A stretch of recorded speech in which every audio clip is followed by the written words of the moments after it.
राम राम मेरे जितने भाई इस वीडियो को देखें, आप सभी को राम राम। भाई कल किसानों का हमारा बड़ा आंदोलन शुरू होने वाला है और हो सकता है कि सरकार नेट बंद कर दे, क्योंकि बहुत बार ऐसा हमारे साथ हो चुका है। तो ज़रूरी जो संदेश है, ज़रूरी जो काम की आखिरी बातें हैं और बहुत सारे साथियों के जो संशय सवाल थे, उनके बारे में मैंने ये आज वीडियो बनाई है भाई। तो सारे साथी इसको भाई जितनी ज़्यादा शेयर कर सकते हो, 20 जगह, 50 जगह, 100 जगह, इसको शेयर जरूर कर देना साथियों। सबसे पहले तो आपके संशय और सवाल की बात है। संशय और सवाल का मेरे भाई दिन गया। आज का दिन सवालों के जवाब देने का नहीं है, आज का दिन सरकार के तर्क वितर्क का जवाब देने का नहीं है, आज का दिन ये बताने का नहीं है कि कौन से अध्यादेश में, कौन से कानून से क्या होने वाला है। अब तो मेरे भाई युद्ध के मैदान में जाने का समय है, और युद्ध वो नहीं जो हम चाहते हैं, युद्ध वो जो है सरकार चाहती है। इस सरकार ने फैसला कर लिया कि वे सरकार किसान को कहीं का नहीं छोड़ेगी। अगर सरकार ने फैसला कर लिया, सरकार ने निश्चय कर लिया कि वे बिना लड़े किसान को एक टुकड़ा नहीं देंगे, बल्कि किसान की जमीन को भी कब्जा लेंगे, तो भाई किसान के बेटों के रूप में हमारे पास कोई रास्ता बचता नहीं है कि हम सरकार से लड़ाई छेड़ें। मेरे जितने साथी मेरी बात को सुन रहे हैं, पहले तो आप इस बात को समझ लो कि कल क्या है। कल मेरे भाई हमारी परीक्षा का दिन है। हम जैसे कॉलेज में, स्कूल में, यूनिवर्सिटी में जैसे एग्ज़ाम देते हैं ना, पूरी तैयारी करते हैं पूरे 6 महीने, साल, और उसके बाद एग्ज़ाम देते हैं, उसी तरीके से मेरे भाई जो हमने तैयारी कर रखी है। और तैयारी ये नहीं कि ये 2 महीने से, 15 दिन से, 10 दिन से, भाई किसान के घर पैदा होके हमने जो तैयारी कर रखी है कि हम कभी भी बुराई के सामने सर नहीं झुकाएंगे। हमने एक जो परंपरा हमारे पूर्वजों से हमारे को विरासत में मिली है, जो कर्ज हमारे को विरासत में मिला है, कि कभी भी लड़ने के समय में जब हमारी गर्दन पे बात आएगी, हमारी आन पे बात आएगी, हमारे सम्मान पे बात आएगी, हम पीठ नहीं फेरेंगे। तो मेरे भाई कल उस परंपरा को निभाने का दिन है। और जिस परीक्षा की मैं बात कर रहा हूँ, वो परीक्षा इसी बात की है कि आज जब ये संकट का समय है, किसान कौम के अस्तित्व पे संकट का समय है, तो ये किसान के बेटे क्या करेंगे। तो मेरे तमाम साथियों, आज के दिन हम जो करेंगे, कल के दिन हम जो करेंगे, और आने वाले समय में हम जो करेंगे, उससे हमारी आने वाली पीढ़ी सीख लेगी। और आप सभी साथी ये मत सोचिएगा कि ये लड़ाई खाली कल तक सीमित हो जाएगी। ये लड़ाई बहुत लंबी चलेगी, और ये लड़ाई तब तक चलेगी जब तक हम अपने जो अधिकार हैं, अपनी जो आज़ादी, इसको हासिल नहीं कर लेते। तो मेरे भाई तर्क वितर्क छोड़ दीजिए, ये सवाल जवाब छोड़ दीजिए।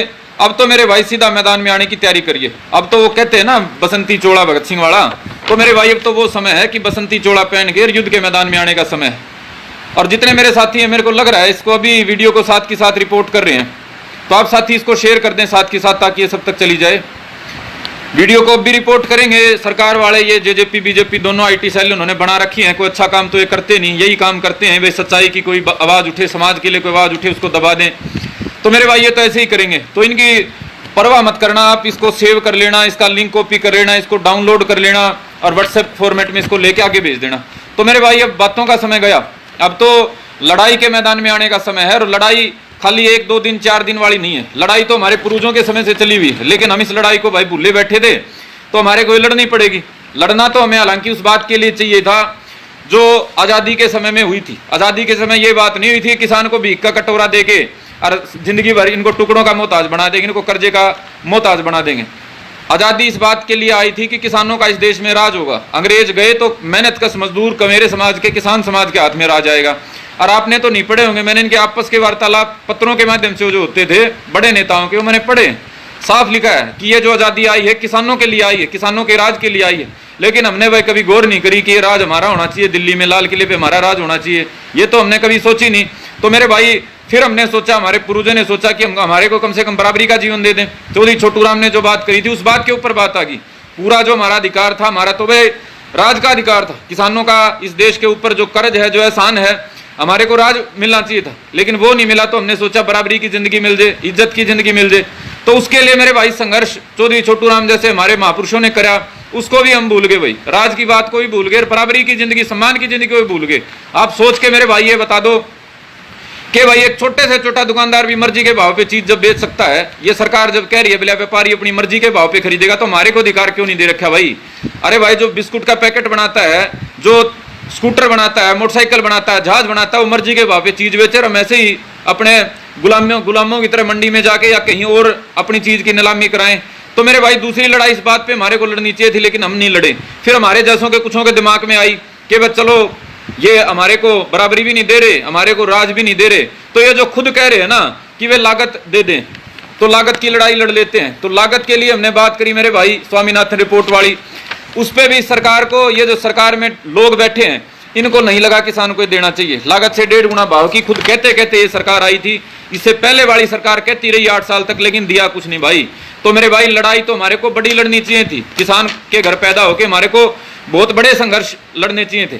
लेकिन जब बात मेरे भाई गर्दन पे आ गई, अब तो हमारे पास लड़ने को के सिवा कोई रास्ता नहीं है। मेरे को कोई चाव नहीं था, कोई इच्छा नहीं थी, मैं तो भाई अपने अलग तरीके से संघर्ष करना चाह रहा था, राजनीतिक तरीके से और पॉजिटिव तरीके से, लेकिन उन्होंने मजबूर कर दिया। भाई इतना गलत कदम इन्होंने जो उठा दिया है, तो भाई लड़ने के सिवा किसी किसान के बेटे के पास कोई रास्ता नहीं है, कोई भी रास्ता नहीं। अगर कोई रास्ता होता ना भाई, मैं बिल्कुल आपके साथ मैं पुश नहीं करता, बिल्कुल आपको नहीं कहता। तो साथियों, लड़ना परंपरा के हिसाब से भी हमारे लिए जरूरी है, अपने अस्तित्व के लिए भी जरूरी है, आने वाले कल में अपने आप को जिंदा रखने के लिए भी जरूरी है। हमारी जो आने वाली नस्लें हैं ना, इन नस्लों के लिए मेरे भाई जरूरी है।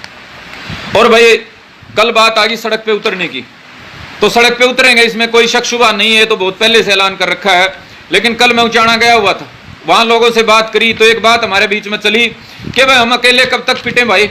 हमने को ये थोड़ा ये कि भाई ठेका ले रखा है, 5वें साल इनको बाबू बना के जिंदाबाद करो, इनको संसद विधानसभा में भेज के इनके हाथ में राज दो, 4 साल 4.5 साल फिर जूत खाओ, और फिर ये आगे राजनीति चमकाएं अपनी। कहीं किसी का सर फूट जाए तो उसके नाम पे आगे नाटक करें कि देखिए हमारे बुजुर्ग का सर फूट गया, उसको हम कुछ सहानुभूति बटोर लेते हैं, राजनीति चमका लेते हैं। अगर कोई भाई हमारा शहीद हो गया तो उसके नाम पे इनको राजनीति करने का मौका मिल जाए। भाई जो विधायक सांसद हम बनाते हैं वोट देके, ये के भाई हमारे मामा के छोरे हैं कि बात बनाओगे। हाँ भाई, जितने भाई मेरी बात को सुन रहे हो, ये कि हमारे मामा के छोरे हैं कि बात बनाओगे, ये लड़ाई के टाइम पे क्यों नहीं आंदे भाई। भाई कल लड़ाई का टाइम है, और ये जो इतने दिन से राजनीति कर रहे थे ना, मैं जानबूझ के नहीं बोला, मैं देख रहा था कौन कौन सा बिल में से निकलेगा, कौन कौन किसान के नाम पे अपनी दुकानदारी चमकाने की सोचेगा। मैं इतने दिन से ये ऑब्जर्व कर रहा था, और आप लोगों को नाम सामने आ गए होंगे, फलाना भी किसान के नाम पे सोच रहा है मैं नंबर बना लूं। भाई कल इन नंबर बनाऊं का दिन है। ये जो से हमारे वोट लेके नेता बने हुए हैं, और ये इतने दिन से छाती पीट रहे थे, मैं किसान का हितैषी, मैं किसान का हितैषी। भाई कल किसानों ने ऐलान कर रखा है सड़क पे उतरने का, और वोट लेके तुम जो हमारे बाबू बन रहे हो ना भाई, इतने समय से हमारे नाम पे जो तुम राजनीति कर रहे हो, कल तुम्हारे को देखेंगे तुम्हारे में से कौन सड़क पे आता है। ये झूठी बातें करके हमारे जैसों को हमारे सर फुड़वा के, मुकदमे लगवा के, और हमारे को शहीद करवा के जो तुम रोटी सेकते हो ना भाई, कल तुम्हारा दिन है। हम देखेंगे कौन सा उतरता है। नाम मैं नहीं लूंगा, खुद ही देख लेना कौन कौन आता है।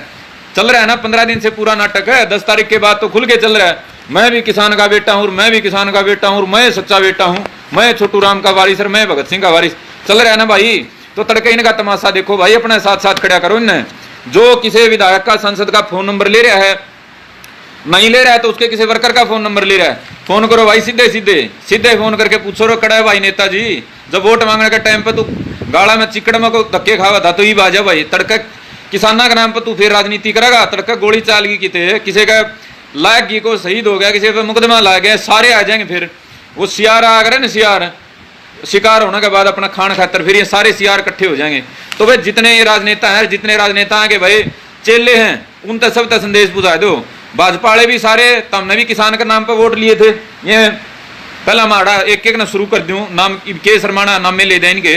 पहला तो हमारे हिसार के सांसद, आप चौधरी छोटू राम के नाती के पुत्र हो भाई, चौधरी छोटू राम के खानदान से अपने आप को बताते हो। चौधरी वीरेंद्र सिंह कहते हैं चौधरी छोटू राम का सच्चा वारिस मैं हूं। भाई चौधरी छोटू राम के सच्चे वारिस थे तो एक स्टेटमेंट भी नहीं आ रही आपकी, तो और दिन आ गया लड़ाई का, स्टेटमेंट भी नहीं आई, लड़ाई का दिन आ गया, कड़ा जाओगे भाई। ये कमेटी में बैठो थे हमारे भाई ब्रिजेंद्र सिंह जी, ये कमेटी किसानों की दुश्मन कमेटी है। जैसे साइमन कमीशन आया था ना, उसमें बैठे थे, तो उसी तरह के लोगों की कमेटी है ये। कल फैसला करो भाई ब्रिजेंद्र सिंह जी, आपको किसान समाज के साथ आना है, चौधरी छोटू राम का वारिस बनना है।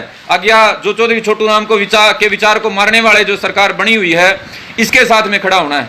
उसके बाद अपने भाई दुष्यंत चौटाला और आगे सारे जितने जो वोट लेके बन रहे हैं, दुष्यंत हो, चाहे नायब सिंह सैनी हो, चाहे धर्मवीर सिंह हो, चाहे हमारे भाई बलराज कुंडू हो, चाहे सिंह चौटाला हो, और चाहे और कोई इलेक्टेड किसी पार्टी का आदमी है, कल उनका दिन है भाई कि वो किसान के साथ खड़े होंगे, या भाई वो किसान के लाशों पे सिर्फ तमाशा करना जानते हैं। अगर किसान की लाश पे सिर्फ तमाशा करना जाने हैं तो तड़के पाछे पे उनका गले भी हम नहीं पड़ांगे। कोई नहीं, हम तो जो कुछ होगा भुगतने की तैयारी कर ली भाई, अच्छी माड़ी सारी सोच विचार करके नहीं सोच लिया, जो होगा देख लेंगे।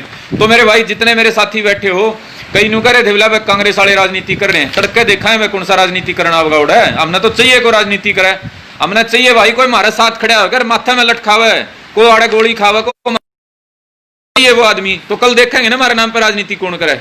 तो मेरे भाई ने सारे ने पकड़ो भाई, किसी का फोन नंबर ले रहे हो तो फोन घुमा दो, जिस जिसकी स्टेटमेंट आ रही है नहीं अखबार में, जिस जिसकी स्टेटमेंट सोशल मीडिया पर आ रही किसी विधायक की सांसद की, सारे ने लियाओ कि नेताजी बड़ी स्टेटमेंट पाड़ो थे, बड़े नंबर बनाओ थे, आ जाओ। वो हमारा भाई दिग्विजय कह रहा था ना मैं देवीलाल का पोता हूं और मैं देवीलाल का परिवार पर लाठी तड़के, फिर लाठी चाल लगी भाई रहे दिग्विजय, देवीलाल का परिवार पे तड़के, फिर तारी सरकार गोली चला सके है, लाठी तो चलावे चलावेगी। तो देखिए मेरे भाई कदे फिर तूनू कह दे मैं तो मने बेरा कौन था भाई, जांच करो फलान करो, ये नाटक नहीं चल लेंगे भाई, तड़के देखा है तन्ने भी। अरे भाई कई भाई कह रहे हैं पर्सनल मैसेज आ रहे थे नए